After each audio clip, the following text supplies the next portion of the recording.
Então, o arsênio é um elemento que ocorre no ar, na água, no solo, e é comum em alguns alimentos, como por exemplo em peixes, em crustáceos, onde ele está presente na forma de arsenobetaína.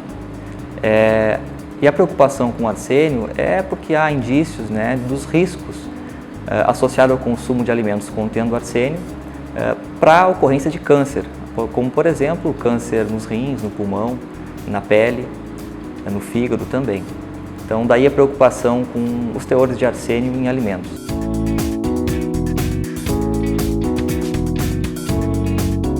Ok, nós temos o arsênio presente em alimentos na forma orgânica e inorgânica. 65 a 70% do arsênio presente no arroz, por exemplo, que é o que nós vamos tratar aqui, está presente na forma inorgânica. O que seria isso? Seria o arsênio na forma de íon trivalente, arsenito. Outra possibilidade na forma pentavalente, o arsenato. Depois temos na forma orgânica, na forma metilada, monometilarsênio, dimetilarsênio.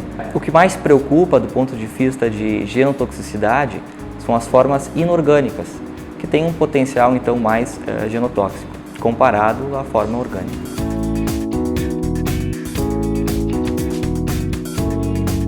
Então, inicialmente é importante ter em mente que o arroz irrigado está em um ambiente alagado, em um solo alagado. E isso por si só facilita a assimilação, a absorção do arsênio pelas plantas. O acúmulo de arsênio, então, é dependente da concentração dele no solo, tá? É dependente da concentração dele na água, fatores genéticos que influenciam nisso, na própria planta, e também fatores ambientais. Então, quanto ao solo, tem estudos que apontam que um solo contaminado por arsênio é aquele que tem acima de 6 ppm de arsênio presente. É interessante que nos Estados Unidos, em algumas regiões onde eles observaram grãos de arroz com alto teor de arsênio, verificaram que eram solos onde antes haviam cultivado algodão. E aí aplicavam, lá desde a década de 20, de 30 do século passado, aplicavam agrotóxicos ou para controle de insetos ou para controle de plantas daninhas que tinham arsênio na sua composição. Então, claro, esse arsênio ele ficava no solo e futuramente ele foi a ser absorvido pelas plantas do arroz e foi para lá no grão em formação. Então, o primeiro ponto seria o teor de arsênio no solo e na água.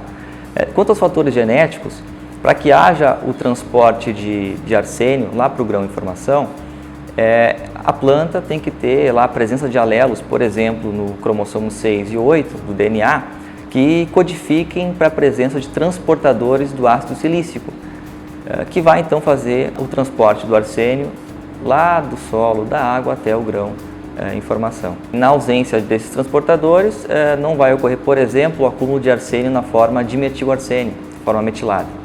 Então, ponto de vista genético seria este. Também fatores ambientais, por exemplo, a ocorrência de frio durante o período de maturação, de formação do grão, tende a dificultar o acúmulo de arsênio. Tem estudos que apontam isso.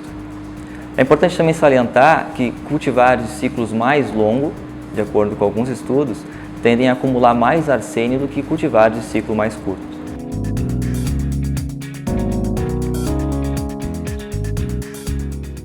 Talvez os primeiros estudos que nós temos com a quantificação de arsênio em grãos aqui no Brasil foram publicados no Congresso Brasileiro de Arroz Irrigado e apontaram um teor variando de 15 a 196 ppbs. Esses grãos foram produzidos aqui na região sul do Rio Grande do Sul. Estes valores são dentro dos valores encontrados em grãos produzidos em outros países. Em Bangladesh, uma região onde nós temos solos contaminados por arsênio, os valores podem chegar a 2.000 ppbs. Na China também, algumas regiões de solo contaminado, 800, 900 ppbs. De forma geral, varia de 50 até 500, tá? Isso nos Estados Unidos, na Espanha, na Itália.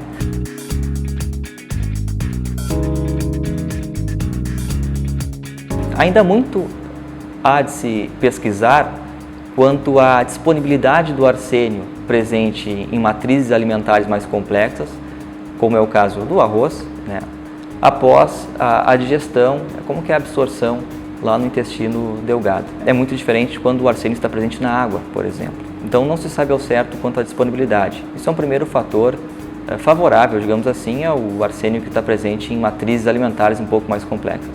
Quanto aos estudos de corte, nós temos estudos de corte publicados no ano passado, 2016, tem um especial conduzido pelo pessoal de Harvard, do Departamento de Medicina, de Nutrição e também de Epidemiologia, de Harvard, e em parceria com pesquisadores da Universidade de Indiana, do Departamento de Saúde Pública.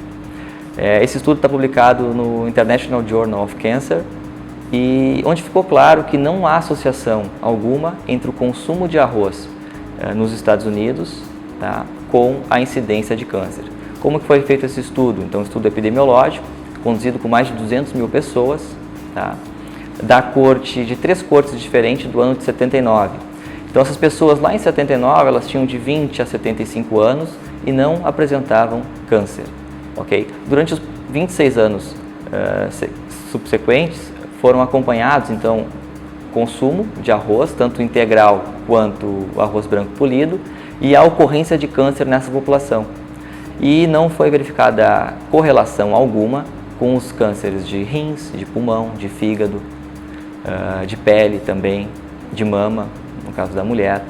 Então, não há motivos para a população ficar preocupada ou ver alarmismo, porque nós, instituições de pesquisa, temos acompanhado esses teores nos alimentos, estamos de olho nos estudos como este de corte que eu citei, e está tudo dentro do esperado por enquanto.